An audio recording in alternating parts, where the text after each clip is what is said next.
నమస్తే welcome to 99 TV నేను Naveen bulletin లో డీటెయిల్స్ చూద్దాం దేశంలో పరీక్షల నిర్వహణలో పారదర్శకతకు కేంద్ర ప్రభుత్వం మరో కీలక అడుగు వేసింది ప్రశ్నాపత్రాల లీకేజీలకు అడ్డుకట్ట వేయాలనే లక్ష్యంతో తీసుకొచ్చిన యాంటీ పేపర్ లీక్ బిల్లుకు లోక్సభ ఆమోదం తెలిపింది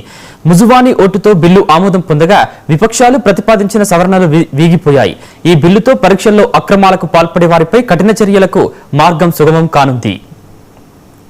खंड 1 अधिनियम और विधेयक का पूरा नाम विधेयकांग बने। मंत्री जी प्रस्ताव करें कि विधेयक को पारित किया जाए। मैं प्रस्ताव करता हूं कि विधेयक को पारित किया जाए। प्रश्न ये कि विधेयक को पारित किया जाए। जो सदस्य इसके पक्ष में आ गए ఇక నుంచి పేపర్ లీకేజీలకు పాల్పడే వ్యక్తులు గ్యాంగ్లు అధికారులకు విధించే కనీస జైలు శిక్షను 5 ఏళ్ల నుంచి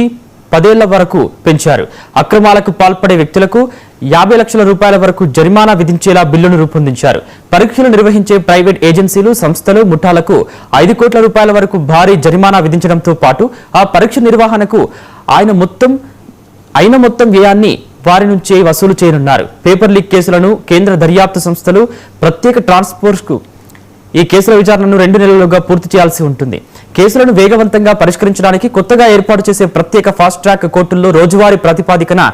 విచారణ జరగనుంది అదేవిధంగా రాష్ట్రాల సరిహద్దులు దాటి జరిగే పెద్ద ఎత్తున పరీక్షల మోసాలను విచారించడానికి ప్రత్యేక టాస్క్ ఫోర్స్ ను ఏర్పాటు చేసే అధికారాన్ని కేంద్ర ప్రభుత్వానికి కల్పించారు అక్రమాలకు బాధ్యులైన పరీక్ష నిర్వహణ ఏజెన్సీలపై నిషేధ కాలాన్ని 4 ఏళ్ల నుంచి 8 ఏళ్లకు పెంచారు ఇటీవల నీట్ వంటి పోటీ పరీక్షల్లో చోటు చేసుకున్న వివాదాలు దేశవ్యాప్తంగా విద్యార్థులు చేపట్టిన నిరసనల నేపథ్యంలో కేంద్రం ఈ చట్టాన్ని బలపరిచింది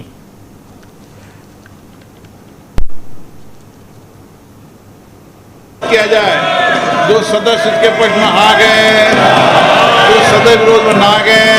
मेरे विचार में निर्णय हवालों के पक्ष में प्रस्ताव स्वीकृत हुआ और विधेयक पारित हुआ।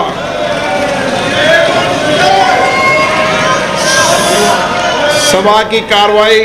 कल गुरुवार दिनांक 30 जुलाई 2026 को